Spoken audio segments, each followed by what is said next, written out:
Elias Rowan dropped to his knees and pressed both hands against his father's chest.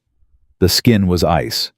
The fire was still burning flames licking 3 feet high, and his father was dead anyway, frozen solid in a cabin that was supposed to keep him alive. That was the night Elias stopped believing in walls. That was the night he started digging. And when the neighbors saw what he was building, they didn't help. They laughed. They called it a grave. But when the worst blizzard in American history buried Montana in 40 below darkness, that grave became the only place left alive. If you're new here, subscribe and follow this story all the way to the end. Drop a comment and tell me what city you're watching from. I want to see just how far this story travels. Elias Rowan was 18 years old the first time he held a dead man in his arms, and that dead man was his father. It happened on a Tuesday in April, 1887. Spring was supposed to be coming. Thomas Rowan had said so himself that very morning, standing at the door of their cabin with a tin cup of coffee squinting east toward the ridge. "Smell that sun grounds thawing. Another week, maybe 2, will be turning soil." Elias had nodded. He was sitting at the table sharpening a handsaw, not really listening. He'd heard his father talk about spring 100 times. Thomas Rowan always talked about what was coming next. What he never talked about was what might go wrong. By noon, the sky changed. Not slowly, not with warning. It just changed like someone had blown out a lantern behind the clouds. The temperature fell so fast that the water in the bucket by the door had a skin of ice on it before Elias could carry it inside. "That's peculiar," Thomas said. He was still calm, still standing at the window, like a man watching weather he understood. He didn't understand it. By 3 o'clock, it was colder inside the cabin than it had been outside at dawn. Thomas fed the fire. He fed it again. He broke apart a chair and fed that too. The flames were enormous, angry orange roaring, and they did nothing. The cold came through the walls like the walls weren't there. "Papa, your hands," Elias said. Thomas looked down. His fingers were white, not pale white, the color of candle wax. He tried to flex them, and nothing happened. "Get closer to the fire," Elias said. "I am close to the fire." He was. He was standing so close his shirt was smoking at the collar, and still his body was shutting down. The cold wasn't coming from the door or the window. It was coming from everywhere, through the timber, through the floor, through the roof, pouring in from every direction like water into a sinking boat. Elias grabbed every blanket they owned. He wrapped his father like a child. He piled coats on top of blankets and blankets on top of coats. He stoked the fire until the cabin was glowing orange and the air tasted like ash. Thomas stopped shivering at 7 o'clock. That was the part nobody ever told Elias about, that when a man is freezing to death, he stops shivering first. The body gives up. It pulls the blood inward, away from the skin, away from the hands, away from the feet, concentrating everything around the heart and the lungs like a last desperate prayer. "Papa, talk to me. I'm tired, son." "Don't sleep." "I'm just going to rest my eyes a minute."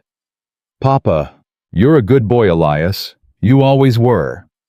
Those were the last words Thomas Rowan ever spoke. He closed his eyes at 20 past 7. By 8, his breathing had slowed to almost nothing. By 9, it stopped. Elias held him until morning. He held him through the night with the fire still burning and the cold still winning, and he did not cry. Not because he was brave. Because something inside him had cracked open, and what came out wasn't grief. It was rage. Pure, white-hot, directionless rage at every wall around him. At the timber. At the roof. At the design of the thing that was supposed to protect them and had failed so completely that a man froze to death 3 feet from an open flame. The storm passed by Thursday. Neighbors came. They found Elias sitting on the floor next to his father's body, still holding his hand. Margaret Harwell was the first through the door. She was a widow herself, 60 years old, tough as saddle leather. She took one look and said, "Lord, have mercy." "His fire was burning the whole time," Elias said. His voice was flat, empty. "The whole time, Margaret. The fire never went out." "I know, sweetheart." "Then why is he dead?" She didn't answer. There was no answer that made sense, so she didn't try.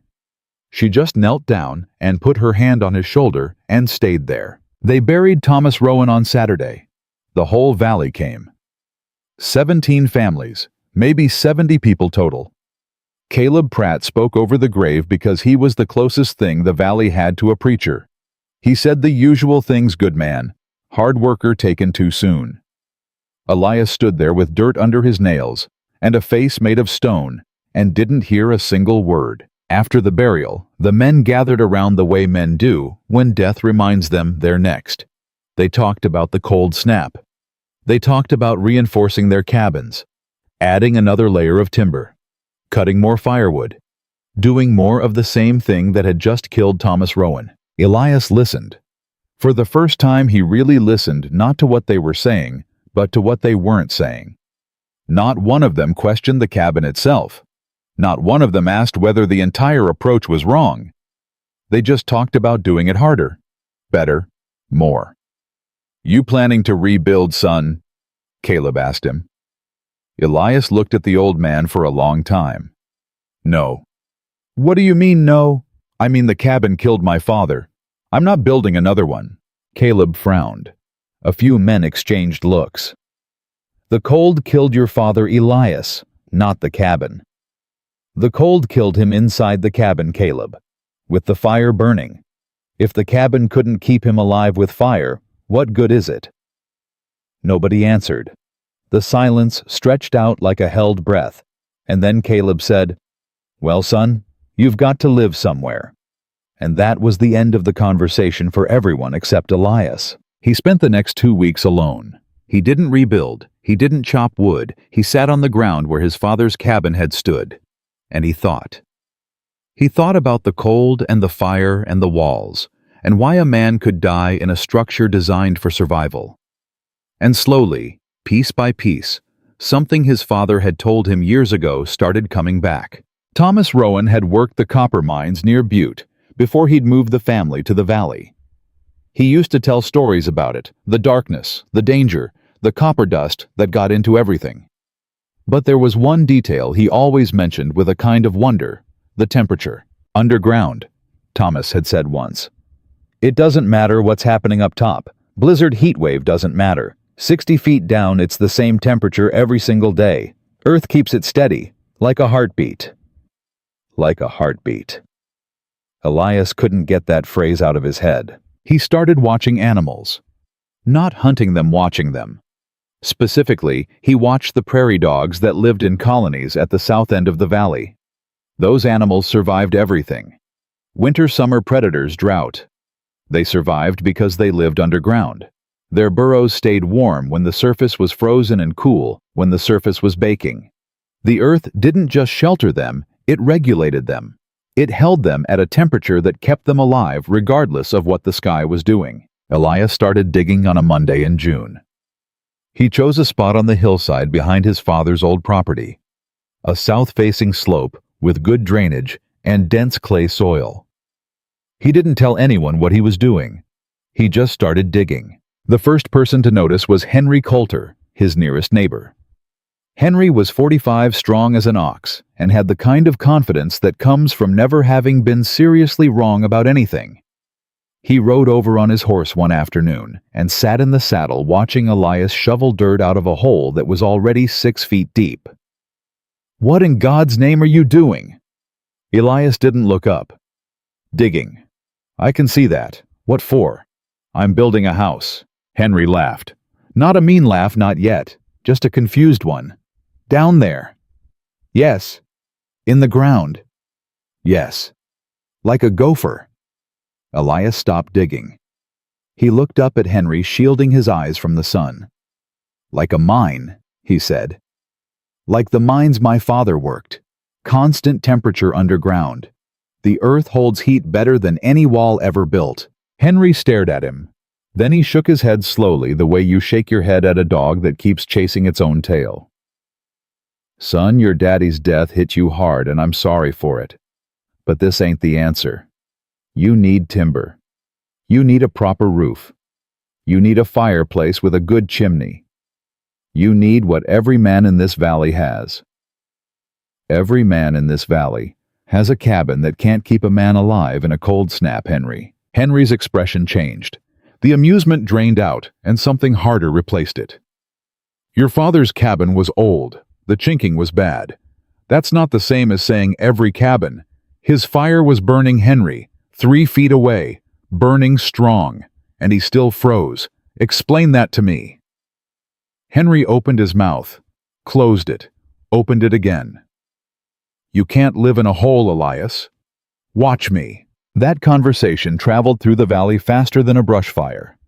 By the end of the week, everyone knew what Elias Rowan was doing, and everyone had an opinion about it. Most of those opinions were not kind. "Boy's lost his mind," said Frank Jessup at the general store. "Grief does that. Seen it before." "It's disrespectful is what it is," said his wife Clara. "His father built that cabin with his own hands, and now the boy's digging in the dirt like an animal. Thomas would be ashamed." "Somebody ought to talk sense into him," said Caleb Pratt, "before he makes a bigger fool of himself." But nobody talked sense into him because nobody could. They tried. Margaret Harwell tried with gentleness. Henry Coulter tried with logic. Caleb Pratt tried with scripture. None of it reached him. Elias would listen, politely nod, and then go right back to digging. He dug through June. He dug through July. By August, the hole had become a room. He'd carved out a space 12 feet wide and 8 feet deep into the hillside, with a ceiling of packed earth held up by salvaged mine timbers he'd hauled from an abandoned shaft 10 miles away. He built a small hearth at the back wall and ran a clay-lined chimney pipe up through the earth to the surface. He laid a floor of flat stones. He framed a doorway with timber and hung a heavy wooden door. The digging had changed him. His hands were raw. His back was knotted with muscle he hadn't had before. His face had thinned, hardened. He looked older than 18. He looked like a man who had made a decision and would not be moved from it by anything short of God himself. People still came to look. They stood at the entrance to his dugout and peered inside like they were looking at a sideshow attraction. "This is where you're going to live," said Frank Jessup. It wasn't a question. It was an accusation. "Yes. Through winter. Especially through winter." Frank turned to the other men who'd come along. "He's going to die in here. You all understand that, right? First real cold snap, this ceiling caves in and he's buried alive." "The ceiling won't cave in," Elias said. "How do you know that?" "Because mines don't cave in if you timber them right. My father taught me that." Frank snorted. "Your father also taught you to live in a cabin, and you seem to have forgotten that lesson." Something flickered in Elias's eyes.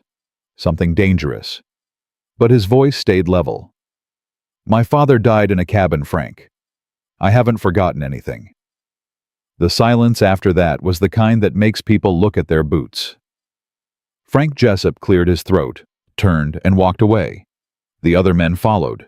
Nobody said goodbye. September came. Elias finished the interior. He built a bed frame from pine and filled it with dried grass and deer hides. He stocked food, salted meat, dried berries, root vegetables buried in sand to keep them fresh. He sealed every gap in the timber framing with a mixture of clay grass and animal fat. He built a ventilation shaft, a small angled tunnel that let fresh air in without letting heat out. He tested his thermometer every morning. Inside the dugout, the temperature held at 52 degrees. Outside, the mornings were already dipping into the 20s. The earth was doing exactly what his father had said it would do, holding steady, like a heartbeat. October brought the first frost, and with it came the first real test. Not of the dugout of Elias's resolve. He was at the general store buying salt when Clara Jessup cornered him near the counter. She had a look on her face that was equal parts pity and disgust. "Elias, honey, I'm going to say something to you that nobody else has the courage to say." "Go ahead, Mrs. Jessup." "You are embarrassing yourself. You are embarrassing your father's memory. And you are worrying good people who have better things to do than watch a young man destroy his life over some foolish idea about living like a mole." Elias picked up his salt. "Thank you for your concern. I'm not finished. You need a wife, Elias. You need a proper home. You need to stop this nonsense and build yourself a cabin like a civilized person. You're young, you're strong, you could have a good life, but not in a hole in the ground. No woman is going to marry a man who lives in a hole in the ground."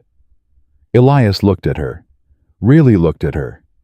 And then he said something that Clara Jessup would remember for the rest of her life. "Mrs. Jessup, my father was a civilized person. He had a proper cabin. He had a fireplace with a good chimney. He had everything you just described.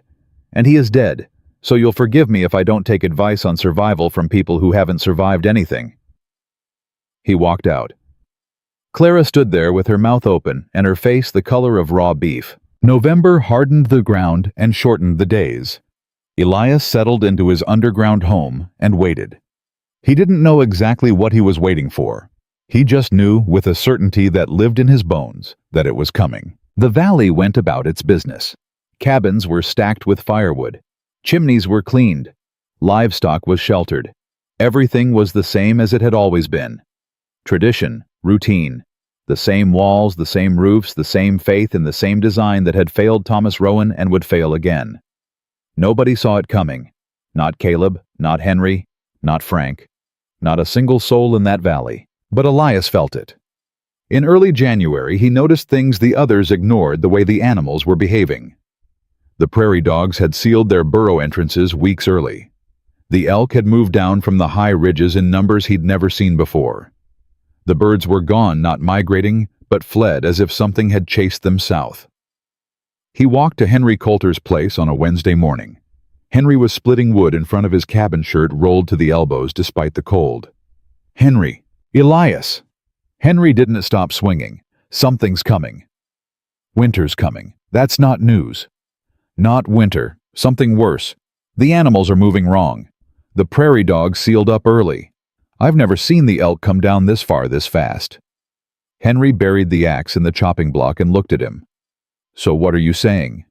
"I'm saying you should prepare. More than you have. I've been preparing for winter since before you were born, son. Not like this one. This one's going to be different." Henry studied him for a long moment. Then he sighed. "Elias, I liked your daddy. He was a good man. And I know you're still hurting. But you've been living in that hole for months now, and I think it's starting to affect your thinking. You're seeing signs that aren't there. You're scaring yourself with animal behavior that's got perfectly normal explanations. Go home. Get some rest. Winter will come and go like it always does." Elias stood there with his hands in his pockets and the certainty in his gut turning to lead. "Will you at least bring extra blankets into the cabin? Extra firewood, more than you think you need. I've got plenty. Double it. Elias, double it. Henry, please." Something in his voice made Henry pause. The old farmer looked at the young man's face and saw something there he couldn't quite name. Not fear, not grief. Something else. Something older. "Fine," Henry said. "I'll cut a few extra loads. Happy." "No, but it's better than nothing." Elias walked home. He passed the Jessup place, the Pratt place, the Harwell place. At every cabin he saw the same thing: enough firewood for a normal winter. Enough preparation for the kind of cold they'd always known. None of them were ready for what was coming. He reached his dugout as the sun was going down. He climbed down into the earth and pulled the heavy door shut behind him. The temperature inside was 52 degrees. Outside it was already below zero. He lit his small fire. He sat on his bed. He pressed his palm flat against the earthen wall and felt the steady, unchanging warmth of the ground beneath a frozen world. "I hear you," he whispered. The earth said nothing. It didn't need to. It just held its temperature steady and sure, like a heartbeat that never stops. 3 days later, the sky turned the color of iron and the wind began to scream. The wind hit the valley like a fist.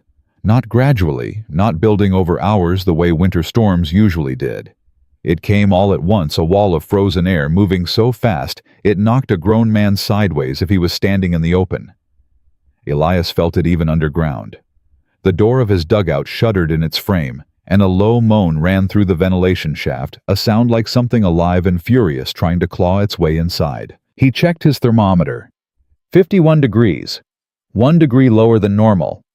The earth had flinched, but only barely. He pressed his ear against the door and listened. Beyond the wood, beyond the packed earth, the world was tearing itself apart.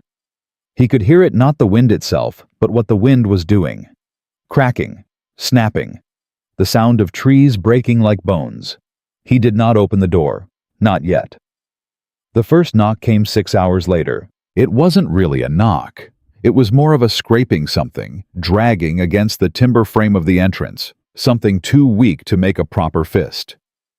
Elias grabbed his lantern and pulled the door open, and the cold that rushed in nearly took his breath away. It was a physical thing, dense, sharp, hostile. He'd felt cold before. This was different. This cold wanted to kill him. Henry Coulter was on his knees at the entrance. His face was white. His lips were blue. Ice clung to his eyebrows, and his beard was a solid frozen mass. He was wearing a coat, but the coat was useless. The cold had gone through it like it wasn't there. "Henry, can't feel my feet," Henry said. His voice was calm, but it was the wrong kind of calm. The kind that comes when a man's body is already giving up. Elias grabbed him under the arms and hauled him inside. Henry was a big man, 200 pounds of farmer muscle, and dragging him was like dragging a sack of wet grain. Elias kicked the door shut, and the wind screamed its protest through the cracks. He got Henry onto the bed and pulled off his boots. The feet underneath were gray. Not white, like his father's hands had been gray like meat that had been left out too long. "How long were you out there?" "Don't know. Hour maybe more." Henry's teeth were chattering so hard he could barely form words. "Cabin's no good, Elias. Wind ripped a hole in the west wall. Fire went out. Couldn't relight it. Couldn't..." He stopped. Something crossed his face that might have been shame. "Couldn't stay." Elias wrapped him in every hide and blanket he had. He built the fire up higher and positioned Henry's feet toward the heat, close, but not too close. Warming frozen flesh too fast could kill the tissue. His father had taught him that too. "Sarah," Henry said suddenly. Elias froze. "What about Sarah?" "She's still there. She wouldn't come. Said she'd rather die in her own home than crawl to..." He stopped again. "Then crawl to what Henry say it." Henry closed his eyes. "Then crawl to your grave. That's what she said. She'd rather die than crawl to your grave." Elias stood there for 3 seconds.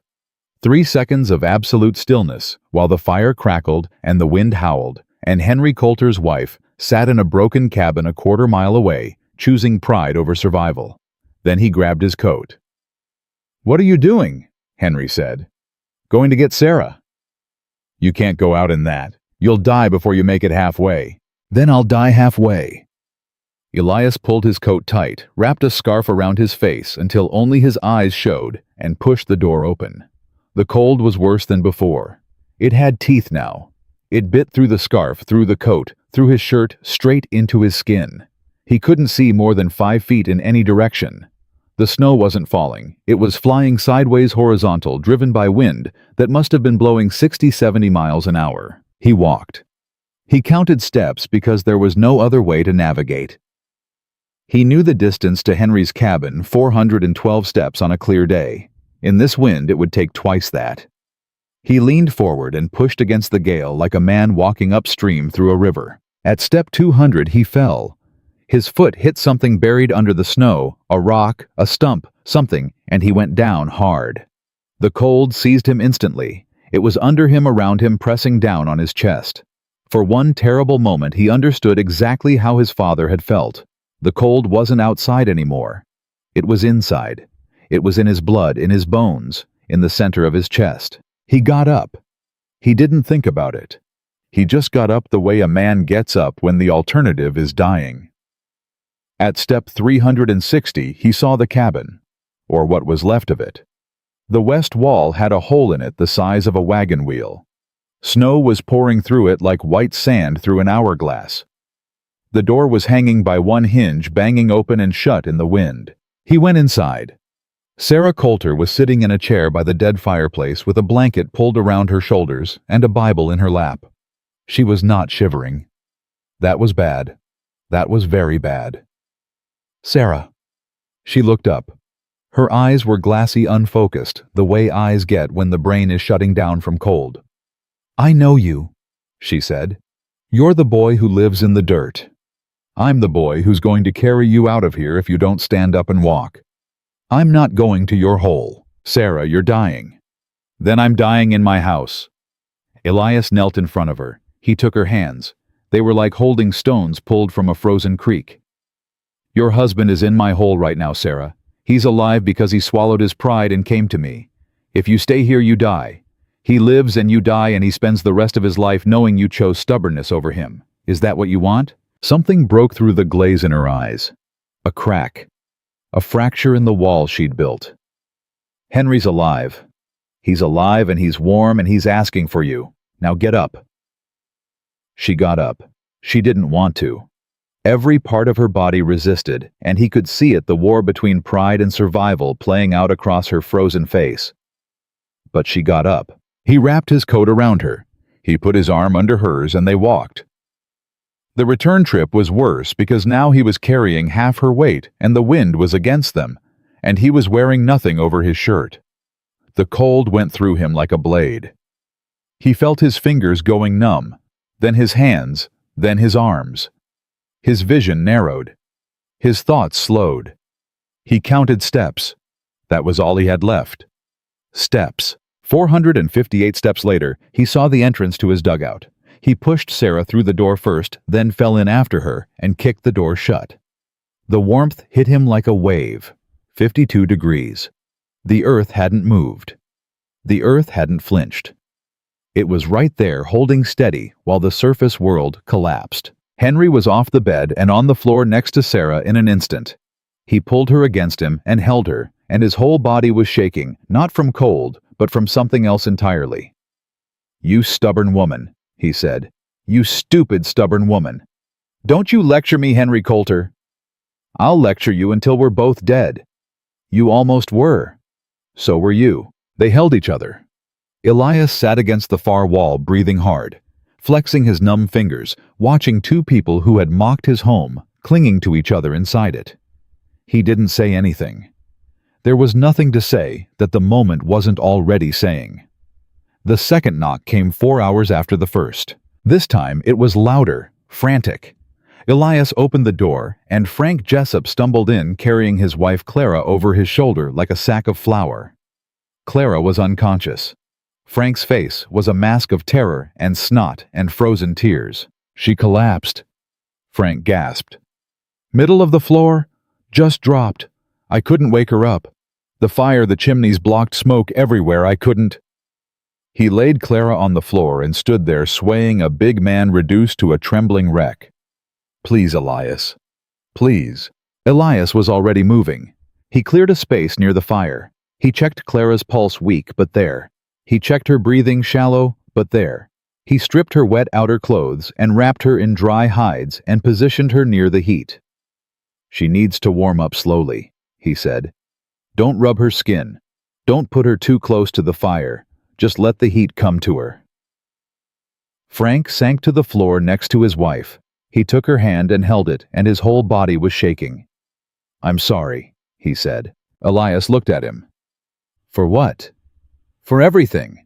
Every word. Every laugh. Every time I called this place a... He swallowed. A grave. It doesn't matter, Frank. It matters. It matters because you tried to tell us and we wouldn't listen. You tried to warn us and we called you crazy.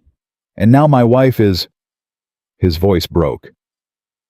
The big, confident, loud-mouthed Frank Jessup, who had opinions about everything and respect for nothing, sat on the floor of a dugout he'd mocked for months and wept like a child. She's going to live, Elias said. Her pulse is steady. She just needs warmth and time. Clara's eyes opened 20 minutes later. She looked around at the earthen walls, the low ceiling, the small fire, the faces of her husband and Henry and Sarah, and the boy she had lectured about living like a civilized person. She didn't say a word.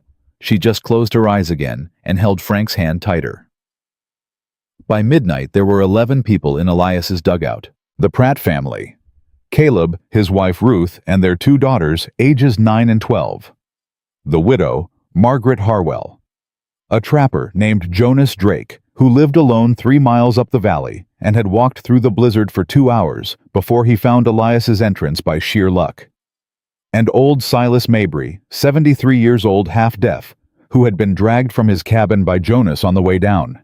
11 people in a room built for one. It should have been chaos. It should have been suffocating. But the earth held. The temperature inside the dugout dropped to 48 degrees with all the bodies in the fire, but it held. The walls didn't crack. The ceiling didn't sag. The air stayed breathable because the ventilation shaft did its job, pulling fresh air in from outside and exhausting smoke from the fire. Elias moved through the space like a man who had prepared for exactly this moment. He rationed his food. He organized sleeping shifts. He kept the fire small, just big enough for heat, not so big that it consumed too much oxygen. He checked the ventilation shaft every hour. He checked the door frame for ice buildup. He checked the timber supports overhead. Margaret watched him work and said, "You knew, didn't you?" "Knew what?" "That this would happen. Not the blizzard. This. People coming to you. You stocked food for more than one person. You built the ventilation for more air than one man needs. You knew we'd come." Elias didn't answer for a long time. He was adjusting the fire, adding a single small log with the precision of a man who had calculated exactly how much fuel he could burn per hour for how many days. Then he said, "I hoped I was wrong. But you prepared anyway. My father taught me one thing that stuck. He said you never prepare for what you hope will happen. You prepare for what you know can happen. And what I knew was that the cabins would fail. Same way his failed. Same design, same weakness, same result. And you knew people would come here. Where else were they going to go?" Margaret shook her head slowly. She had known Thomas Rowan for 15 years. She had watched Elias grow up. She had stood at the entrance of this dugout with the rest of them and thought the boy had lost his mind. And now she was sitting in the only warm place in the valley alive, because an 18-year-old had done the one thing none of them had the imagination to do. He had listened to the earth instead of to tradition. The storm didn't stop. Not that night. Not the next day. Not the day after that. By the second day, the sound of the wind had become a kind of constant, a roar so steady that the brain stopped registering it as noise and started treating it as silence. People stopped flinching at the gusts. They stopped looking at the ceiling when the timbers creaked. They settled into the rhythm of the dugout the way sailors settle into the rhythm of a ship. But the fear didn't settle. It lived in the small spaces between conversations, in the way people checked the door every time someone shifted, in the way mothers held their children just a little too tight. Caleb's daughter, the younger one, Annie, tugged on Elias's sleeve on the second night. "Are we going to die in here?" she asked. She asked it the way children ask questions, directly, without padding, without softening. Elias crouched down to her level. "No." "How do you know?" "Because the earth is keeping us warm. Feel the wall." He took her hand and pressed it against the packed clay. "Feel that. That's the earth's temperature. It doesn't change. It doesn't care about the storm. It just stays warm." Annie kept her hand on the wall for a long time. Then she said, "It's like the earth is hugging us." Elias almost smiled. Almost. "Yeah," he said. "That's exactly what it's like." On the third morning, Caleb Pratt pulled Elias aside. The old man's face was drawn tired, but his eyes were sharp. "We're going to run out of food," he said quietly. "No." "Elias, there are 11 people in here. You stocked for 1, maybe 2. I stocked for 20. Caleb stared at him. 20. Dried meat 300 pounds. Root vegetables 200 pounds. Grain 100 pounds. Water. I've got a hand-dug well in the back chamber that feeds from an underground spring. I can sustain 20 people for 3 weeks. 3 weeks? The storm can't last 3... Can't it? Caleb opened his mouth, closed it, looked at the earthen walls around him, as if seeing them for the first time. "How long have you been planning this?" "Since the day my father died." "Elias, that was 8 months. I've been planning for 8 months. Every day. Every night. Every pound of food, every timber, every calculation. 8 months of people laughing at me while I prepared for the thing that was going to kill them. The words came out harder than he intended, sharper. He saw Caleb flinch, and he pulled back. "I'm sorry. I didn't mean—" "Yes, you did," Caleb said quietly. "And you're right. We laughed. We all laughed. And now we're eating your food and sleeping under your roof and breathing your air, and we laughed." The old man's voice cracked. "Thomas would be proud of you, son. Wherever he is, he'd be proud." Elias turned away. He turned away because the thing that rose up inside him when Caleb said his father's name was too big and too raw and too dangerous to let out in a room full of people depending on him to be steady. He swallowed it. He pushed it down into the place where all the grief lived, that deep underground chamber inside his chest, where the temperature never changed. "I need to check the ventilation shaft," he said, and he walked to the back of the dugout alone and pressed both hands against the cold earth and breathed until his heart slowed down. On the 4th day, the temperature outside dropped to 40 below zero. Jonas Drake, who had the only thermometer besides Elias's, confirmed it. 40 below. At that temperature, exposed skin freezes in minutes. At that temperature, spit freezes before it hits the ground. At that temperature, a man who steps outside without full cover is a dead man walking. Inside the dugout, it was 47 degrees. Frank Jessup sat with his back against the wall and stared at the thermometer and said nothing for a very long time. Then he looked at Elias, and there was something in his eyes that hadn't been there before. Not gratitude, not shame. Something deeper than both. "How did you know?" Frank asked. "Know what, Ma?" "All of it. The earth, the temperature, the food, the air. How did you know?" Elias looked at him, and for the first time since his father died, he felt something crack open inside him that wasn't rage. "My father told me," he said. "He told me everything I needed to know. I just had to stop building what everyone expected and start building what he taught me." Frank nodded slowly. Then he reached out and put his hand on the earthen wall the same way Annie had done. He held it there, feeling the warmth, and his jaw tightened, and he kept his hand on the wall, like a man touching something he finally understood. Outside, the blizzard raged into its 5th day. The wind never stopped. The temperature never rose. The snow piled higher and higher until the entrance to the dugout was nearly buried. Elias dug it clear every morning. Every morning he opened the door and shoveled a path just wide enough to keep the ventilation working, and every morning the cold tried to kill him in the few minutes he was exposed. His hands cracked, his face burned. But he did it because if the entrance sealed completely, the air would go bad, and 11 people would suffocate in the safest shelter in the valley. Nobody offered to help at first. They watched him go out alone, watched him come back with frost on his eyelashes and blood on his knuckles. And they watched because they were still afraid. Afraid of the cold, afraid of the storm, afraid of the thing outside that had already taken their homes and their certainty and everything they thought they knew about winter. On the 6th morning, Henry Coulter stood up. He pulled on his coat. He wrapped his scarf around his face, and he walked to the door. "What are you doing?" Sarah asked. "Helping him dig," Henry said. And he pushed the door open and walked out into the storm beside the boy he'd once told to build a proper cabin. They dug together. Side by side in silence in 40 below wind, 2 men shoveling snow away from the entrance to an underground home that one of them had mocked and the other had bled to build. When they came back inside, Henry's hands were shaking and his face was raw and he was gasping for air. But he looked at Elias, and Elias looked at him, and something passed between them that didn't need words. The next morning, Frank Jessup stood up too. And the morning after that, Caleb Pratt. And the morning after that, Jonas Drake.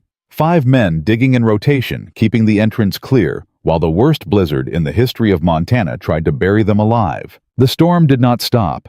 The earth did not move. And deep underground, 11 people breathed the same steady air, and felt the same unchanging warmth, and waited for a sky that showed no sign of mercy. On the 7th day, old Silas Mabry stopped breathing. Nobody noticed at first. He was in the back corner wrapped in hides, quiet as he'd been since Jonas dragged him through the door. Silas had barely spoken the entire time, a few words here and there. A nod when food was offered, a grunt when someone asked how he was feeling. 73 years old, half-deaf, a man who had outlived 2 wives and a son, and had been living alone so long that silence was his native language. It was Annie who found him. She'd been bringing him water, something she'd taken upon herself without anyone asking, and when she knelt beside him and touched his arm, she pulled her hand back like she'd touched a stove. "Mama," she said. Not loud, not screaming. Just that one word, steady and clear, in a voice that made every adult in the room go still. Ruth Pratt was beside her daughter in 2 seconds. She pressed her fingers to Silas's neck. She held them there for a long time. Then she looked up at Caleb and shook her head. The dugout went silent. Not the comfortable silence of people resting. The terrible silence of people standing in a room with a dead man and nowhere to take him. Elias moved first. He knelt beside Silas and closed the old man's eyes. His hands were steady. His face was calm. But inside, in that deep chamber where he kept everything he couldn't afford, to feel something shifted. Something heavy settled into place beside his father's memory and made itself at home. "How long?" Caleb asked. "An hour, maybe more." He went in his sleep. Was it the cold? No. Elias pulled the hide up over Silas's face. He was warm. His body just quit. 73 years is a long time, Caleb. Sometimes the body decides it's done. "What do we do with him?" Frank asked. The question was blunt but necessary. 11 people in a 12-foot room. Now 10 people and a body. In 40 below weather with no way to get outside for more than a few minutes. "We can't bury him," Henry said. "Ground's frozen solid. Even if we could get out, we couldn't dig." "We're not leaving him in here," Clara said. Her voice had an edge to it, the thin, sharp edge of a woman holding herself together with both hands. "We can't sleep next to we can't." "The back chamber," Elias said. Everyone looked at him. "There's a small alcove behind the well. I dug it for storage, but I moved everything out front when people started coming. It's cold back there. Earth temperature, no fire heat reaching it. We wrap him tight, lay him in there, seal the opening with hides. He'll keep." Nobody liked it. Nobody had a better idea. Jonas and Henry carried Silas into the back chamber while Elias held the lantern. They laid him down on the bare earth and covered him with a blanket and stood there for a moment, 3 men in a hole in the ground, looking down at a man who would never leave it. "He survived 2 wars, Jonas said quietly. "Told me once he took a musket ball in the hip at Gettysburg and walked 3 miles to a field hospital. Survived that. Survived everything. And dies in his sleep in the safest place in Montana." He shook his head. "Doesn't make any kind of sense." "Nothing about dying ever makes sense," Elias said. "That's why you plan for living." They sealed the alcove and went back to the main chamber. Nobody talked about Silas after that. Not because they didn't care, but because talking about death in a confined space during a blizzard that showed no sign of ending was a luxury none of them could afford. Grief takes energy. Fear takes energy. And energy was something they needed to ration as carefully as food. On the 8th day, the food situation changed. Elias had stocked for 20 people for 3 weeks. But he'd stocked assuming rationed portions, survival portions, not comfort.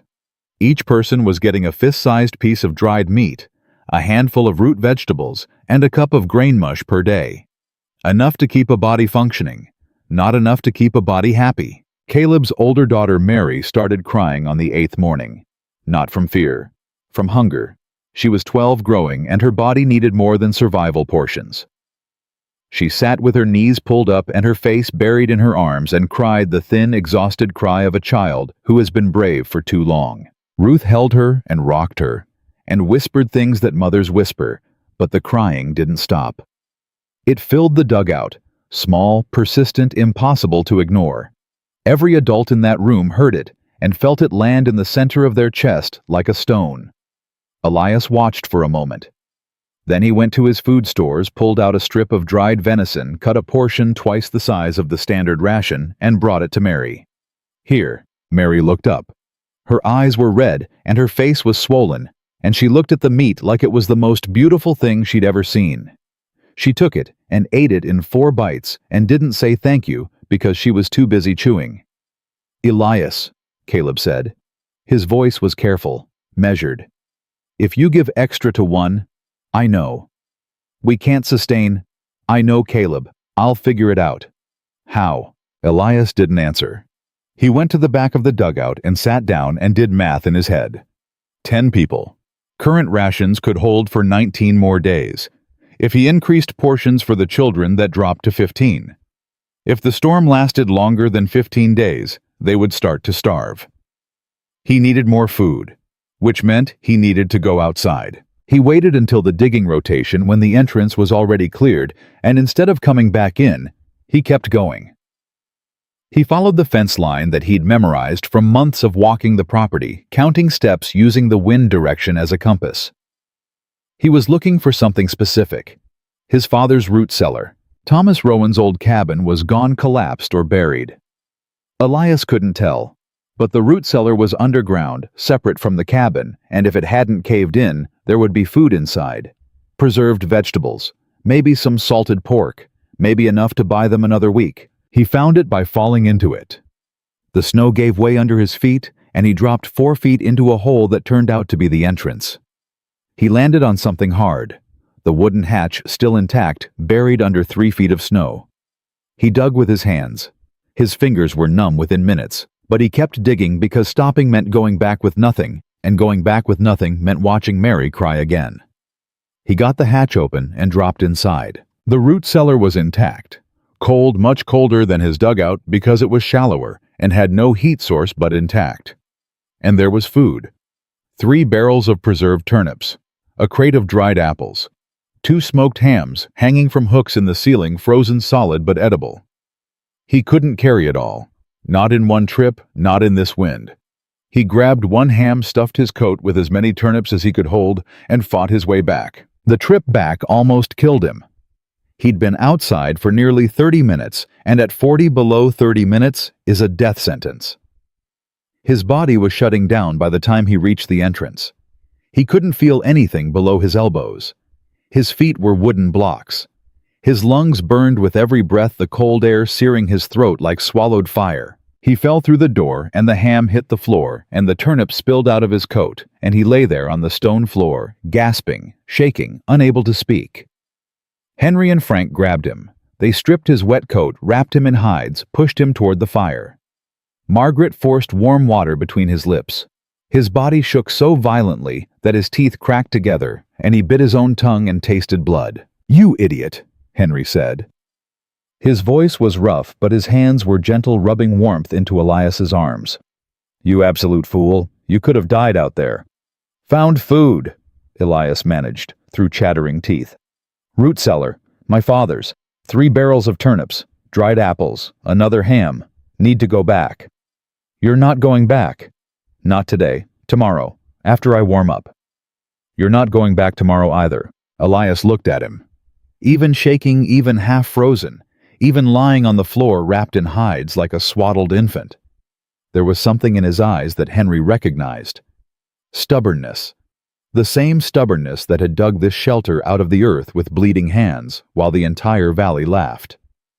"Henry," Elias said, "those turnips are the difference between everybody eating and the children going hungry. I'm going back." Henry stared at him for a long time. Then he said, "Fine, but I'm going with you." "Henry." "I'm not asking permission, Elias. I'm telling you, you go, I go. That's the deal." Elias closed his eyes. The shaking was subsiding. The warmth of the earth was pulling him back, steadying him, doing what it had always done. "Fine," he said. "Tomorrow." That night, Clara Jessup did something nobody expected. She took the ham that Elias had brought back, carved it into precise portions with a knife she'd borrowed from Jonas, and distributed it evenly to every person in the dugout. She did it silently, methodically, without being asked. When she got to Elias, she paused. "I told you no woman would marry a man who lives in a hole in the ground," she said. "I was wrong about the hole. I might have been wrong about the rest of it too." She handed him his portion and walked away. Elias ate it slowly, tasting the salt, tasting the smoke, tasting something else underneath it all. The ghost of his father's hands hanging that ham from the hook months ago, preparing for a winter he wouldn't survive. On the 9th morning, Elias and Henry went back. They roped themselves together 20 feet of hemp between them, so that if one fell, the other could pull him up. They moved fast, staying low, following the path Elias had broken the day before. The root cellar was easier to find this time, because Elias had left the hatch open. They filled 2 canvas sacks each, turnips, apples, the second ham. Henry found something else in the back corner, a sealed clay jar. He opened it and smelled it, and his eyebrows went up. "Honey," he said. "Your father had honey." Elias took the jar. He held it in both hands and stared at it, and for a moment the wall inside him cracked and something leaked through. Not grief, not rage, but a memory so vivid it nearly knocked him down. His father at the kitchen table spooning honey onto bread, smiling, saying, "Nature's medicine, son. Keeps forever. Heals everything."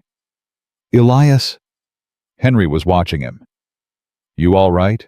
"Yeah."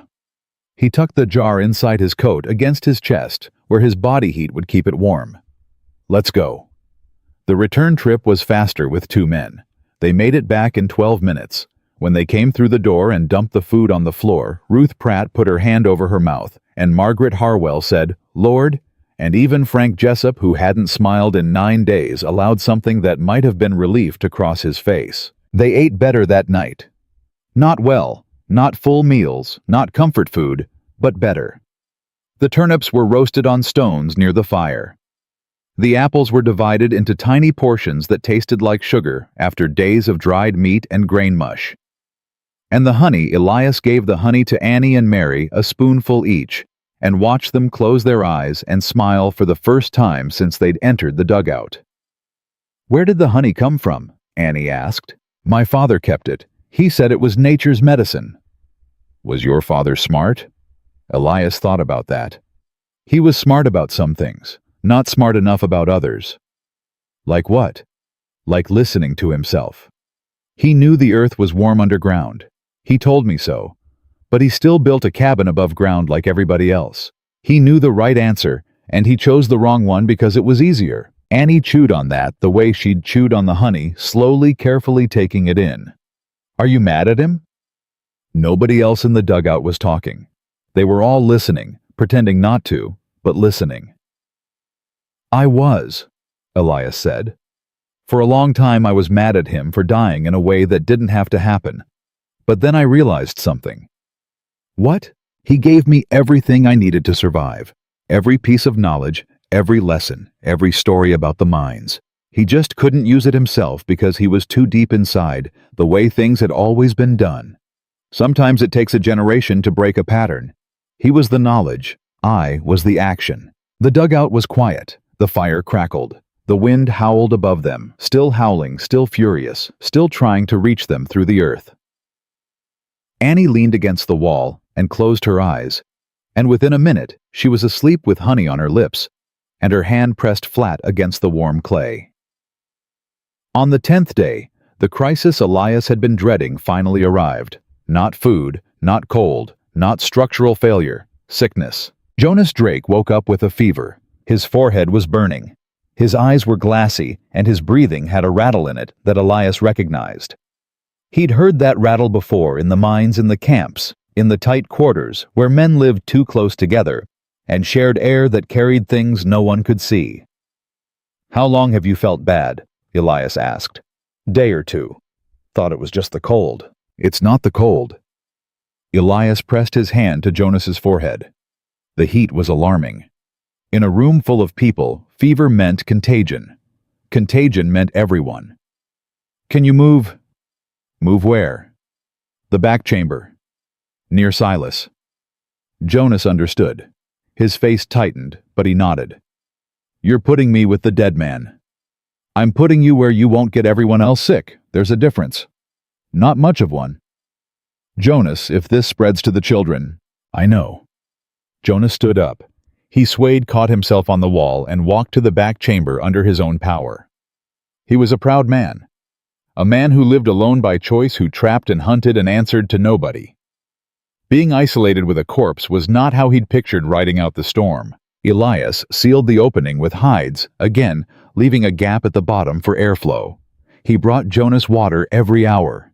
He brought food 3 times a day.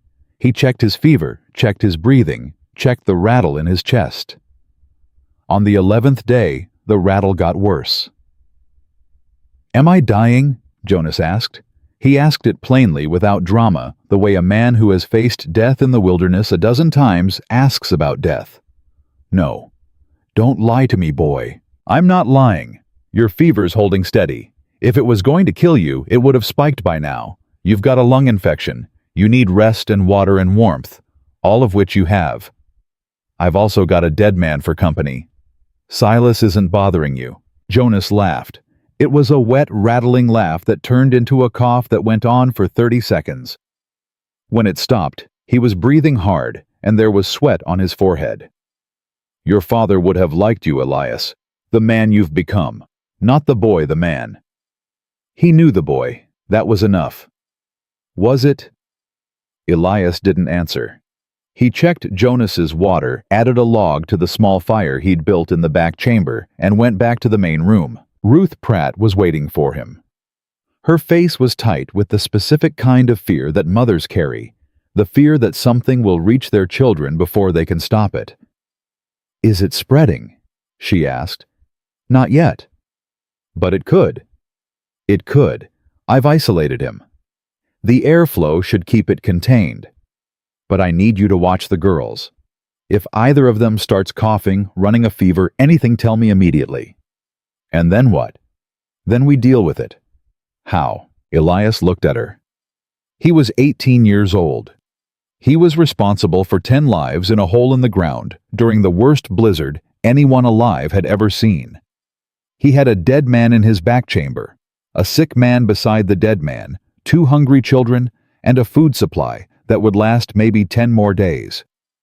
And Ruth Pratt was asking him how he planned to deal with a contagious illness in a sealed underground space. "I don't know, Ruth," he said, "but I'll figure it out. I've been figuring it out since the day I started digging, and I haven't stopped yet." It wasn't the reassurance she wanted. It was the truth.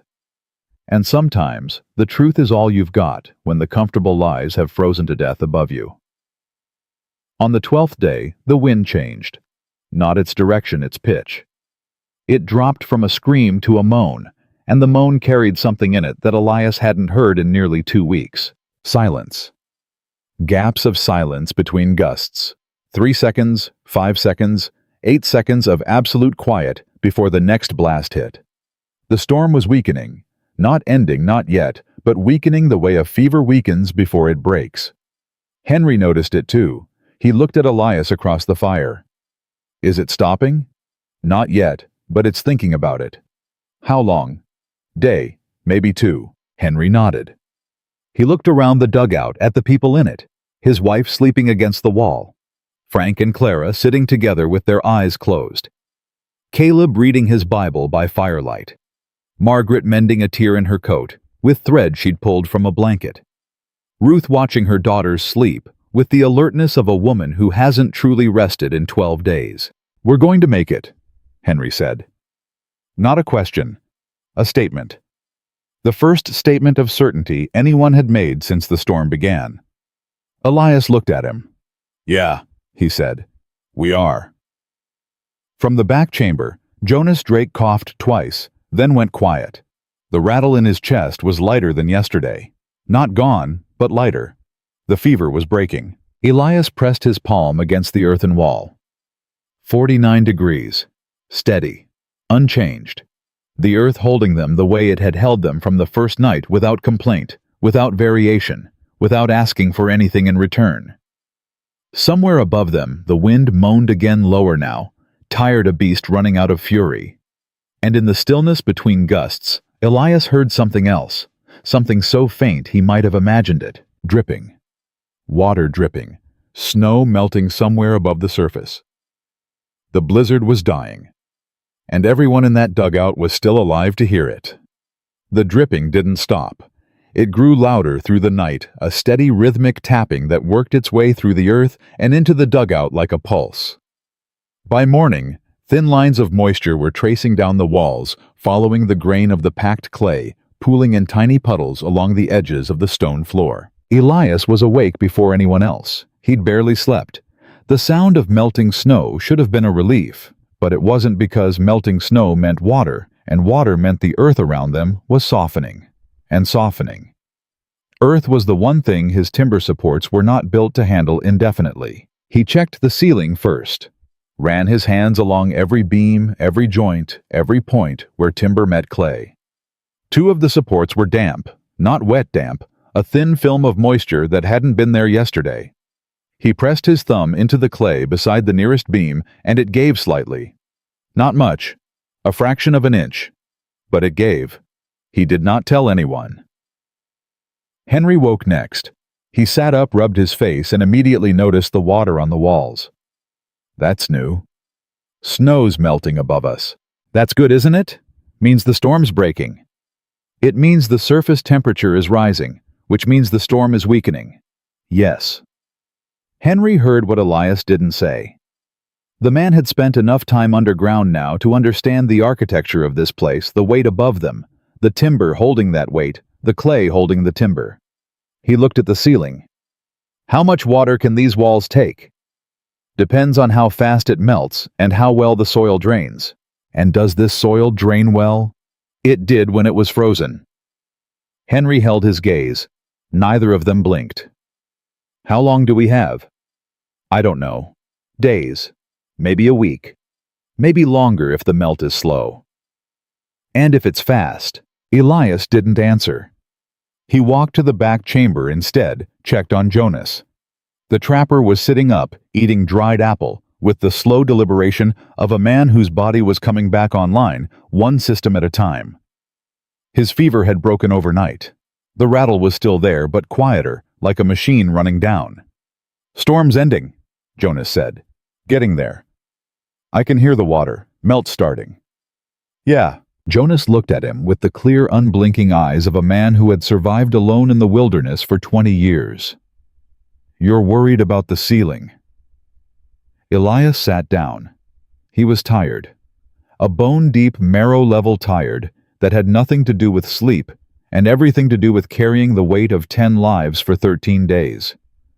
The timber's solid, but the clay is absorbing moisture. If it saturates, the weight shifts. If the weight shifts, the whole thing comes down. Not the whole thing. The front section, where the door is, where the thinnest part of the overhead is. Where everyone sleeps. Yes. Jonas chewed his apple slowly. You need to move people to the back. The back is smaller, and Silas is here. Silas doesn't care anymore. Move people back. Shore up the front with whatever timber you've got left, and pray the melt is slow. Elias looked at the old trapper, at his cracked lips and hollowed cheeks, and the intelligence that burned behind those tired eyes. You've seen this before. I've seen mines collapse. I've seen burrows flood. I've seen every way that underground goes wrong, Elias. And the warning sign is always the same. Water where water shouldn't be. Elias went back to the main chamber. He stood in the middle of the room and looked at the people around him sleeping, resting, existing in the fragile safety he'd built for them, and he made a decision. Everyone up. Heads turned, eyes opened. The authority in his voice was something none of them had heard before. Not a request, not a suggestion, a command. What's wrong? Caleb asked. Nothing's wrong yet, but the melt is starting and I need to reinforce the front section. I need everyone to move to the back half of the dugout. The back half. Clara's voice went sharp. That's where Silas is in the alcove, sealed. You won't see him, but I need the front section empty so I can work on the supports. Work on them how? Frank was on his feet, reading Elias's face, looking for the thing Elias wasn't saying. Additional bracing, crossbeams. The clay is taking on moisture from the melt. It's not dangerous yet, but I want to reinforce before it becomes a problem. Before it becomes a problem, Frank repeated. Or before it becomes a disaster. Frank, I'm asking you to move 15 feet to the left so I can add timber. That's all. Frank looked at him for a long moment. Then he nodded, picked up his bedding and moved. Clara followed. Then Caleb and Ruth and the girls. Then Margaret. Then Henry and Sarah. 10 people compressed into the back half of a 12-foot room, pressed together like cattle in a pen, watching Elias work. He worked fast. He had 4 spare timbers stacked against the wall reserves he'd cut and hauled months ago, planning for exactly this kind of situation. He wedged them diagonally between the existing ceiling beams and the floor, creating a lattice of cross supports that distributed the weight across multiple points instead of concentrating it on the original beams. It took 3 hours. By the time he finished, his arms were trembling and his shirt was soaked through with sweat. The front section of the dugout now had twice as many supports as before. It looked like the inside of a rib cage, bones everywhere, interlocking bracing holding. "Will it hold?" Margaret asked. "It'll hold." "You said that very fast." "Because I'm very sure." Margaret looked at the ceiling. A drop of water fell from the clay and landed on her shoulder. She brushed it off without changing expression. "Elias, I've lived in this valley for 32 years. I buried a husband and raised 3 sons and survived things I don't talk about. I can handle bad news. So if this ceiling is going to come down, you tell me now, and you tell me straight." Elias looked at her. He looked at the water on the walls, at the timber bracing overhead, at the clay that was slowly, steadily absorbing the melt from above. He owed her the truth. He owed all of them the truth. "The ceiling is not going to come down," he said. "Not with these braces, but we need the storm to end in the next 3 days. After that, if the melt continues at this rate, the saturation will reach a point where even the braces won't distribute the weight evenly. We'd need to evacuate." "Evacuate to where?" Henry asked. "The surface. The surface where everything's buried under 8 feet of snow. Henry, we'd figure it out. But we're not there yet. The storm is breaking. Another day, maybe 2, and the wind stops. Once the wind stops, the temperature will swing back up. The melt will accelerate, but the ground will drain. We just need to get through the next 48 hours. 48 hours. 2 days. After 13 days underground, 2 more should have felt like nothing. But those 2 days stretched out in front of them like a desert, and every drop of water that traced down the walls was a clock ticking. The 14th day broke something in the rhythm of the group. It wasn't the water or the ceiling or the cold. It was the waiting. The pure, crushing, unbearable weight of waiting for something to end when you can't see outside, can't check the sky, can't do anything but sit and listen and hope. Frank and Henry got into a fight. Not a fist fight, a verbal one, but vicious, the kind that erupts between men who have been breathing each other's air for 2 weeks. It started over firewood. Henry said they needed to conserve. Frank said the children were cold. Henry said the children were fine. Frank said Henry didn't have children and didn't know what fine looked like. Henry said Frank didn't have the sense God gave a goat and never had. Frank stood up. Henry stood up. "Sit down," Elias said. Neither man moved. "I said sit down. Both of you." "Don't talk to me like I'm a child, Elias," Frank growled. "I've been trapped in this hole for 2 weeks, eating scraps and sleeping in the dirt, and I am done being told what to do by a boy who saved your wife's life." Elias's voice was quiet. Not angry. Quiet. "By a boy who carried her on his back in 40 below wind and brought her into this hole that you're so tired of. By a boy who walked through a blizzard to bring back food so your belly wouldn't be empty right now. That boy." "You want to finish your sentence, Frank." Frank's mouth worked, but nothing came out. He sat down. Henry sat down. The tension drained out of the room like water through a crack. Caleb cleared his throat. "Elias is right. We're all tired. We're all scared. But we are alive, and we are alive because of this place and the man who built it. We have 2 more days. We can hold together for 2 more days." "Can we?" Sarah asked.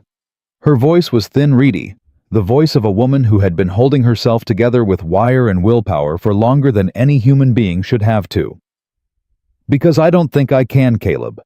I don't think I can sit in this dirt for 2 more days, pretending everything is going to be fine when water is running down the walls, and there's a dead man in the next room, and my husband almost died getting here, and—" She stopped. Not because she was finished. Because she was crying.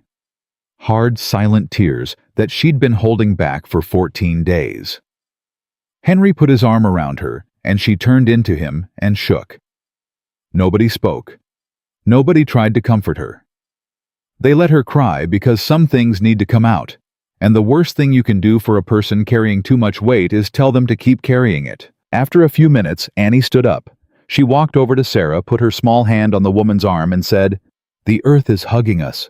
Remember, it doesn't let go." Sarah looked down at the 9-year-old through her tears.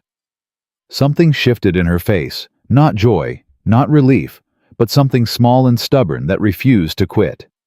She put her hand over Annie's and squeezed. "Okay," she said. "Okay." On the morning of the 15th day, Elias opened the door and the wind was gone. Not dying, not fading. Gone. The air outside was still cold, well below zero, but it was still. Perfectly, absolutely still. The silence was so total that it rang in his ears like a bell. He climbed out of the entrance and stood on the surface for the first time in 15 days. The world was unrecognizable. The snow was higher than his head, in places massive drifts sculpted by the wind into smooth white walls. The trees that were still standing had been stripped bare. Their branches shattered, their trunks glazed with ice. There was no movement anywhere. No birds, no animals, no wind. Just white silence stretching in every direction. Henry came up behind him. He climbed out of the entrance and stood next to Elias, and neither of them spoke for a long time. "My cabin," Henry said finally. Elias looked in the direction of Henry's property. There was nothing there. No structure, no roofline, no chimney, just snow. The cabin was either collapsed or buried so deep that no trace of it remained on the surface. Frank's place. Elias looked south. Same thing. Nothing. The Pratts? Nothing. Margaret's? Nothing. Henry's breathing changed. It got faster, shallower, the breathing of a man whose mind was catching up to what his eyes already knew. Elias, where is everything? Under the snow, or gone? Gone. Cabins don't just... The wind was sustained at 60-70 miles an hour for 15 days, Henry. Cabins do whatever the wind tells them to do. Henry turned in a slow circle. 360 degrees of devastation. Every direction the same story. The valley that had held 17 families and 70 people was gone. Not damaged. Gone. Wiped clean, like a word erased from a chalkboard. "How many people were in this valley?" Henry asked. 70. "And how many are in your dugout?" 10. Henry's face went gray. He didn't say the number. He didn't have to. 60. 60 people who hadn't come to the dugout. 60 people who had stayed in their cabins, trusting their walls, trusting their fires, trusting the same tradition that had failed Thomas Rowan. "We don't know they're dead," Elias said.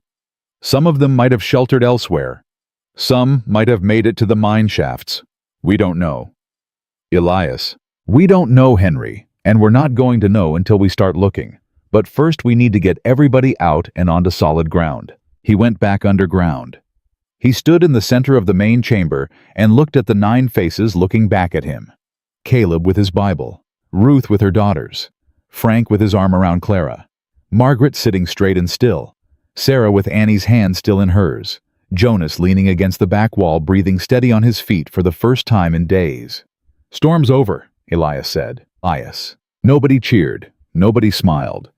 They just looked at him with the stunned, hollow eyes of people who have been held under water and are only now remembering how to breathe. "It's safe to go up, but I need to tell you something first." He paused. Chose his words with the precision of a man who understood that what he said next would determine how these people faced what waited above. "The valley doesn't look the same. The snow is deep. The cabins are buried. Some may be damaged. Some may be gone. What you see up there is going to be hard. But you are alive. Every single one of you is alive. And that is the only thing that matters right now." Ruth pulled Mary and Annie close. "Are there other people out there? Other survivors? We don't know yet. We'll search. But right now, I need everyone to stay near the entrance. Don't wander. Don't try to reach your properties. The snow is unstable, and the drifts are deep enough to swallow a man whole. One by one they climbed out. One by one they stood on the surface and saw what the blizzard had done. And one by one the same expression crossed their faces, a mix of horror and disbelief. And something else, something that looked almost like guilt. Clara Jessup was the one who said it. She stood in the snow with her arms wrapped around herself and tears freezing on her cheeks, and she said, "We would have died. If we'd stayed in our homes, we would all be dead right now." Nobody argued. Nobody could. The evidence was everywhere, or rather the absence of evidence. The absence of cabins, of barns, of fences, of any structure that had stood above ground and trusted wood and stone to hold against the fury of a storm that had no intention of being held. "We need to search," Caleb said. His voice had the hard, flat quality of a man shifting from survival to duty. "There are 60 people unaccounted for. We need to find out who made it." "Groups of 2, Elias said. "Nobody goes alone. Stay within shouting distance. If you find someone alive, bring them here. If you find someone—" He stopped. "If you find someone who didn't make it, mark the location and keep moving. We'll deal with the dead after we've found the living." They split up. Elias and Henry went north. Frank and Caleb went south. Jonas, still weak but refusing to stay behind, went east with Margaret. The women and children stayed at the dugout entrance, waiting their faces turned toward the white emptiness, like passengers on a ship scanning the horizon for land. Elias and Henry found the first cabin after 20 minutes of wading through chest-deep snow. Or rather, they found where the first cabin had been. The roof was gone. The walls were collapsed inward. Snow filled the interior like a bathtub filled with white sand. Henry started digging. Elias joined him. They dug with their hands because there were no shovels and no time to go back for them. 3 feet down, they hit the floor. 2 feet past that, they found the Murdoch family. James Murdoch, his wife Ellen, their son Thomas, age 14. All 3 were frozen solid. James was sitting in a chair by the fireplace. Ellen was on the floor beside him with her arms around Thomas. The fire had gone out days ago. The cold had done the rest. Henry made a sound. Not a word. Just a sound low animal pulled from somewhere deep in his chest. He turned away and bent double with his hands on his knees and breathed in gulps. Elias knelt beside the Murdoch family. He checked each one, knowing what he'd find, checking anyway, because that was what you did. You checked. You made sure. You didn't assume even when the truth was frozen into the floor. "They didn't suffer," he said. He didn't know if that was true. He said it because Henry needed to hear it, and because the alternative was too heavy to carry on top of everything else. They marked the location. They kept moving. The second cabin was the Rourke place. Collapsed. Snow-filled. Michael Rourke was dead in his bed. His wife and 2 daughters were not there. No sign of them anywhere. "Maybe they got out," Henry said. "Maybe they made it somewhere." Maybe. The third cabin was standing. Partially. The roof had held on one side, creating a lean-to effect that had sheltered one corner of the interior. And in that corner, wrapped in every blanket they owned alive, but barely, were the Patterson family. Walter, his wife Edna, and their 3 children. Walter's eyes opened when Elias and Henry dug through to them. He looked at Elias and his cracked lips moved, but no sound came out. He tried again. "Boy," he whispered. "The boy from the dirt. Can you walk?"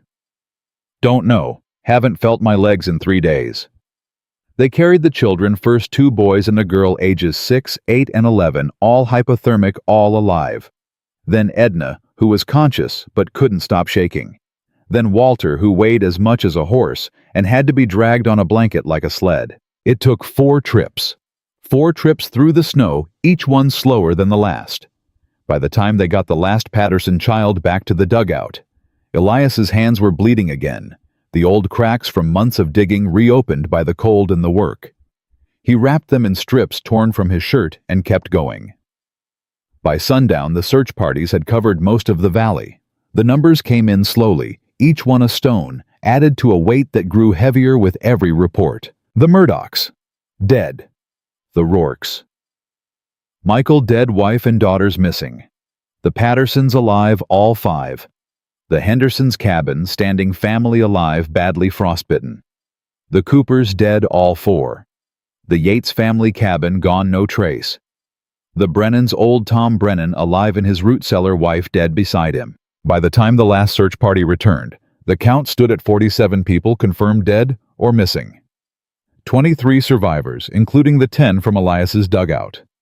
23 out of 70. The number sat on Elias's chest like a boulder. He stood at the entrance to his dugout as the sun went down and the cold crept back in and the valley lay silent and white and ruined, and he felt the weight of 47 lives pressing down on him, not because he could have saved them all, but because he had tried to warn them and they had chosen to laugh instead. Henry found him there, standing still, staring at nothing with blood on his hands and something broken behind his eyes. "Elias." No response. "Elias, come inside." "I told them, Henry. I walked through this valley and told people something was coming. They looked at me like I was crazy." "You can't carry that." "Who else is going to carry it?" "Nobody. That's the point. It's not yours to carry. You built the shelter. You took people in. You walked through a blizzard to save Sarah. You kept 11 people alive for 15 days. You did more than any man in this valley, and you're 18 years old. You cannot hold yourself responsible for the people who chose not to listen." Elias turned and looked at him. His eyes were wet. For the first time since his father died, his eyes were wet, and it wasn't from the cold. "My father chose not to listen to Henry. He knew the answer, and he chose wrong. And he died for it, just like them." Henry put his hand on the back of Elias's neck, a rough fatherly gesture from a man who wasn't his father, but who understood in that moment that the boy needed one. "Your father's choice gave you the knowledge that saved us all. Maybe that's what his life was for. Maybe that's enough." Elias stood there, with Henry's hand on his neck, and the tears freezing on his cheeks, and the weight of 47 ghosts pressing down on his 18-year-old shoulders. He didn't speak. He didn't move. He just stood there until the last light drained out of the sky and the cold wrapped around them like a fist. Then he wiped his face with his bloody hands and walked back underground. There was still work to do. The work didn't wait for grief. It never does. By the second morning after the storm broke, Elias had organized the 23 survivors into teams. Not because anyone asked him to. Not because anyone voted or appointed or anointed him. Because he was the one standing when everyone else was sitting, and standing is its own kind of authority. The first task was shelter. His dugout could hold the original 10, but 13 more people had been pulled from the wreckage, and they needed somewhere warm before the next nightfall. The temperature had climbed to single digits above zero, a heat wave compared to the blizzard.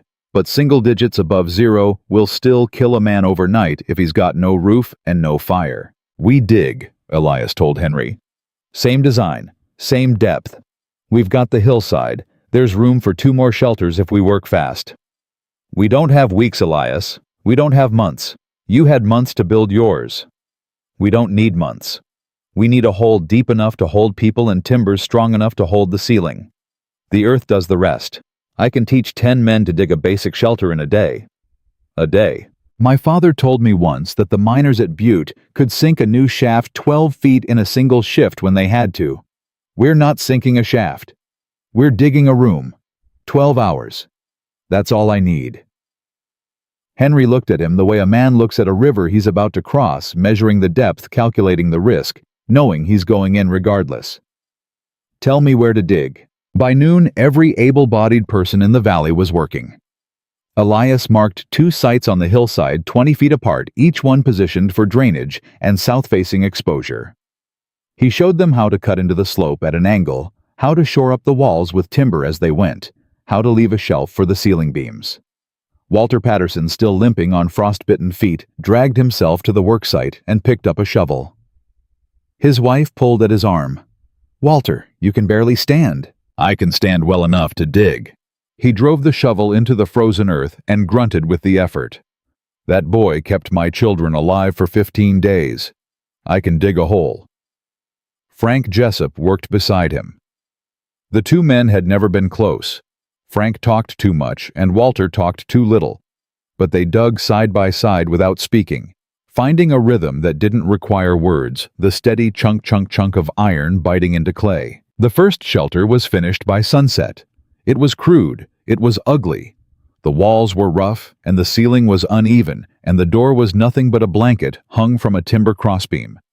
But it was 8 feet underground, and when Elias checked his thermometer inside, it read 50 degrees. 50 degrees, he said. The men standing around him didn't react the way they would have reacted a month ago. A month ago, they would have nodded politely and walked away. Now they looked at that number, and something changed in their faces, a recognition, a reckoning, a slow and painful understanding that the world they thought they knew had been wrong about something fundamental. 50 degrees, Walter repeated, without a fire. Without a fire. The earth holds it steady. Add a small fire and it climbs to 60. Add body heat from a dozen people and it holds at 65. That's room temperature. That's survival. That's what my father tried to tell me, and what I've been trying to tell all of you. Nobody laughed. Not one person. The second shelter was finished the following day. Between the 3 underground structures, all 23 survivors had warm, dry, wind-proof shelter. Elias organized food rationing across the group, dividing what remained from his stores and the root cellar, and whatever could be salvaged from the ruined cabins. He set up a water system using his underground spring-running clay pipes from one shelter to the next. He established a firewood rotation and a watch schedule and a protocol for checking the timber supports every 6 hours. He did all of this in 3 days. 3 days of non-stop work, non-stop planning, non-stop decision-making. He slept in fragments, 40 minutes here, an hour. There never more than 90 minutes at a stretch. His body was running on something deeper than energy. Something that lived below the exhaustion and the hunger and the grief. Purpose. Raw, burning, unquenchable purpose. On the 4th day after the storm, Margaret Harwell found him asleep, sitting up against the wall of his dugout, still holding the piece of charcoal he'd been using to sketch plans for a 4th shelter. She took the charcoal out of his hand and set it on the floor and covered him with a hide. He didn't wake up. He slept for 14 hours straight, the longest he'd slept since his father died. When he woke, it was dark, and someone had built up the fire and left food beside him. Dried venison, a roasted turnip, a small dollop of honey on a flat stone. He ate the honey last. He always ate the honey last.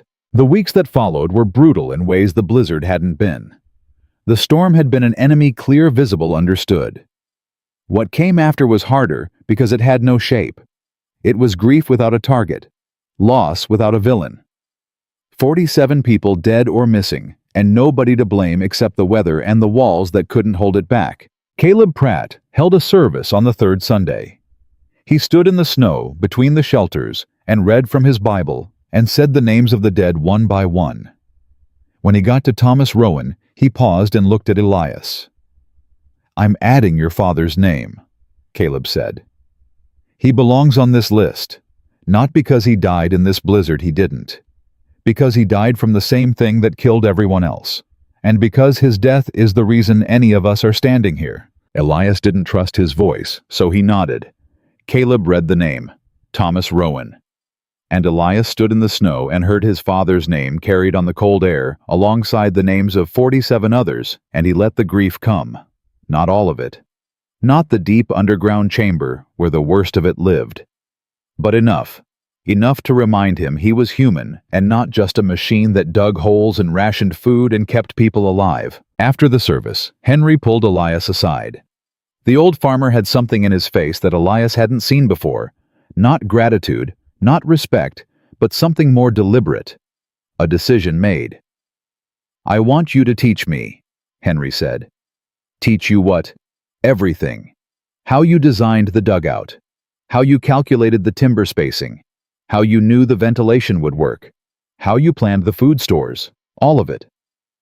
Why? Because the next storm is coming. Not today, not tomorrow, but it's coming. And when it does, I want every family in this valley underground, not huddled in someone else's shelter in their own. Built right, built to hold. Elias studied him. You want to rebuild the whole valley underground. I want to rebuild it smart. I spent 45 years putting my faith in timber walls and stone chimneys, and I buried my neighbors because of it. That's done. I'm not building another cabin above ground for as long as I live, and I don't think I'm the only one." He wasn't. Within a week, Frank Jessup came to Elias with the same request. Then Walter Patterson.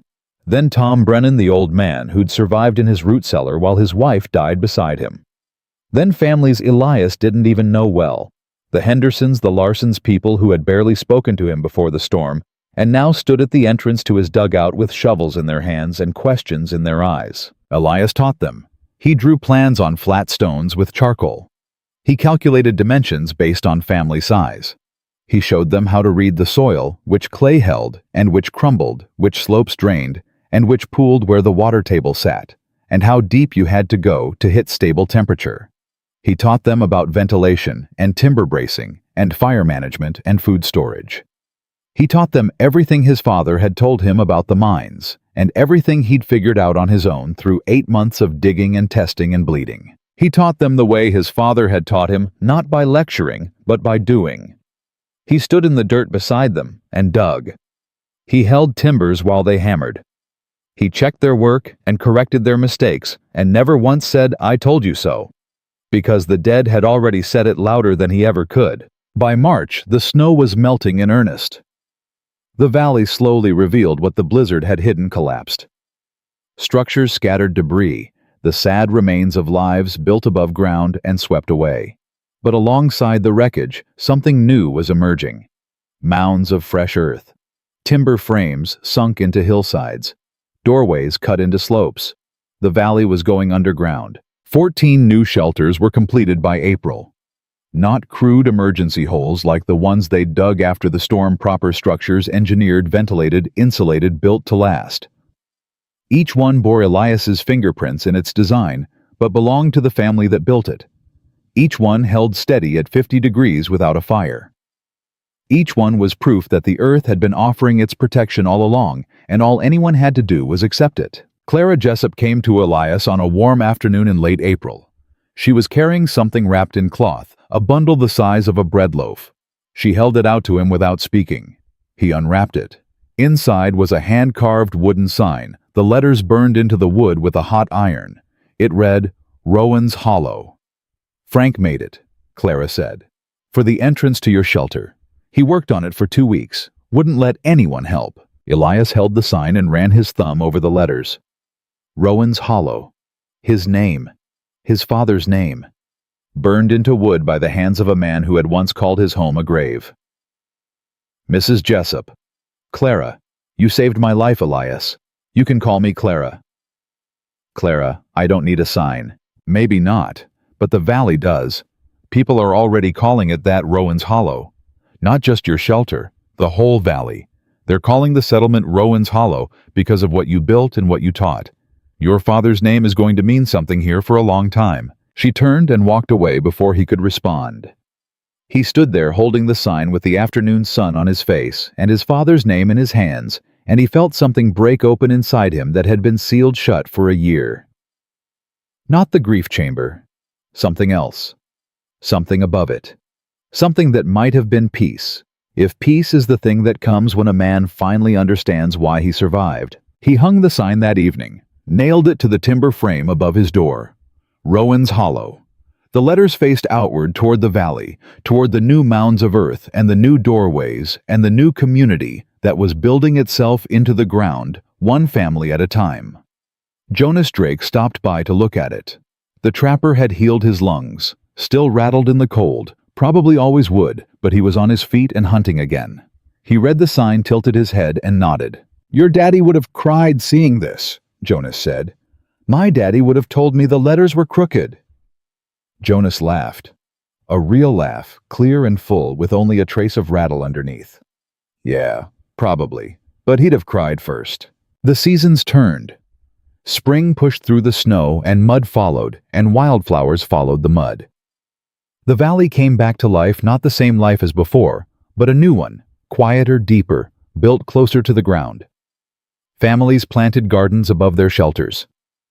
Children played in doorways cut into hillsides. Smoke rose from ventilation shafts instead of chimneys, thin and clean, dissolving into the mountain air. People came from other valleys.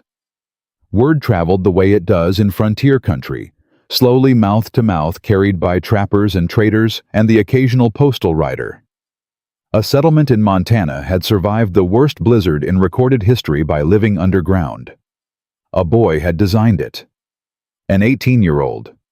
Son of a miner who'd frozen to death in a cabin. The first visitors arrived in June. 3 men from a valley 60 miles east where the blizzard had killed 32 people. They'd heard about Rowan's Hollow, and they wanted to see it for themselves.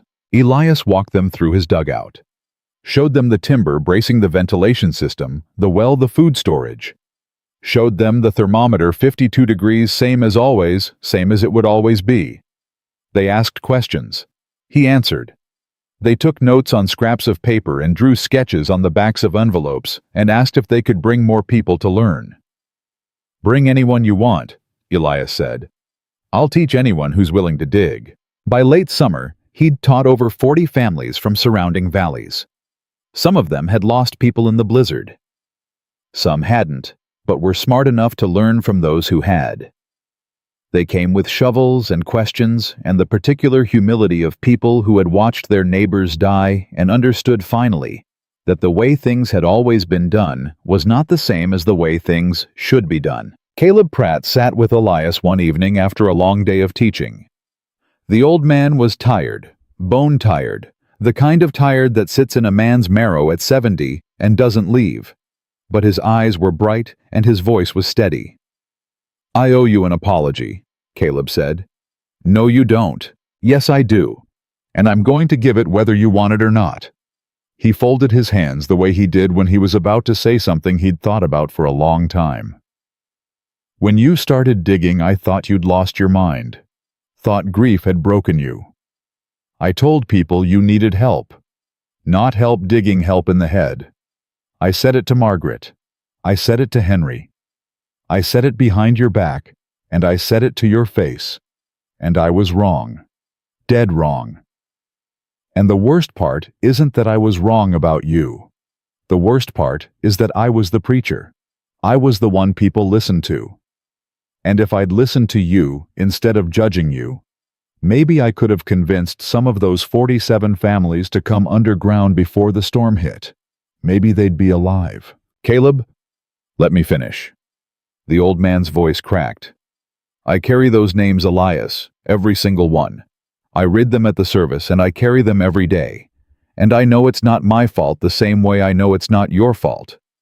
But the weight is there. And I need you to know that I understand now what you were carrying all those months when you were digging alone and we were laughing. I understand the loneliness of being right when everyone around you is wrong. And I am sorry I added to it."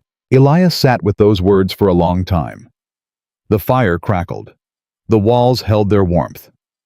Above them, the summer evening was cooling toward dusk, but down here, the temperature didn't change. It never changed. "My father used to say something about the mines," Elias said. "He said the most dangerous thing underground isn't the gas or the cave-ins or the dark. It's the man next to you who thinks he knows better than the mountain, because the mountain is always right. It's always telling you what it needs. The question is whether you're listening." And you listened. I listened because I didn't have a choice. My father died because he didn't listen to what he already knew. I wasn't going to make the same mistake. But it wasn't courage, Caleb. It was terror. Every day I dug, I was terrified. Terrified I was wrong. Terrified the ceiling would collapse. Terrified that everyone was right and I really had lost my mind. But you kept digging. I kept digging. Even when everyone laughed. Even then. Caleb reached across and gripped Elias's hand hard, the grip of a man holding on to something he didn't want to let go of. That's what courage is, son. Not the absence of fear, the refusal to stop because of it. The first anniversary of the blizzard passed quietly. No ceremony, no speeches. Just a shared silence among people who understood what the date meant and didn't need to perform their remembrance for anyone else. Elias spent the day alone in his dugout. He sat on his bed with his father's honey jar, empty, now scraped clean, but kept, and he held it against his chest, and he thought about Thomas Rowan. Not the death, not the frozen hands, and the failing fire, and the last words whispered in a cabin that couldn't save him. He thought about the man before that. The miner who came home with copper dust in his hair and stories about the steady temperature underground. The father who taught his son about ventilation and timber bracing, and the difference between rock that holds and rock that crumbles. The quiet, imperfect, ordinary man who carried the right answer inside him his whole life and never used it, but passed it on to his son like a seed buried in frozen ground, waiting for the season that would finally let it grow. "I hear you, Papa," Elias said. The same words he'd whispered to the earth the night before the blizzard. The same words, but different now. Because the earth and his father had become the same thing in his mind, a steady, unchanging warmth beneath a world that tried to freeze everything it touched. He set the jar on the shelf above his bed. He stood up. He walked to the door and pushed it open and climbed up into the light. Annie Pratt was waiting outside. She was 10 now, taller, browner, with dirt under her nails and a confidence in her eyes that hadn't been there a year ago. She was holding a piece of charcoal and a flat stone. "Elias, can you show me how to calculate ventilation? Papa said I should ask you." Elias looked down at her. This girl who had pressed her hand against the wall of his dugout during the worst night of the storm. Who had told Sarah Coulter that the earth was hugging them? Who had carried water to a dying man and eaten honey off a stone and fallen asleep with her palm against the warm clay? "Yeah," he said. "I can show you." They sat on the hillside together, and Elias drew diagrams on the flat stone, while Annie watched with the fierce attention of a child who has already decided what she's going to be when she grows up. Below them, the valley spread out in the late afternoon light, not the valley it used to be, but the valley it had become. Rowan's Hollow. A community that had gone underground and come back up changed. Not every story ends with a man standing tall above his enemies. Some stories end with a man kneeling in the dirt, teaching a child how to breathe underground. Some stories end not with triumph, but with transmission, the passing of knowledge from one pair of hands to another, from a father who died with the answer to a son who used it to a girl who would carry it forward into a future none of them could see. Thomas Rowan froze to death in a cabin 3 feet from a burning fire. His son buried himself in the earth and saved a valley. And the lesson that survived them both was not about dirt or timber or temperature. It was this: the earth was always trying to protect us. We just had to stop building walls against it and start building within it. The ones who listened lived. The ones who laughed learned. And the ones who taught, no matter how young, no matter how mocked, no matter how alone, they changed everything.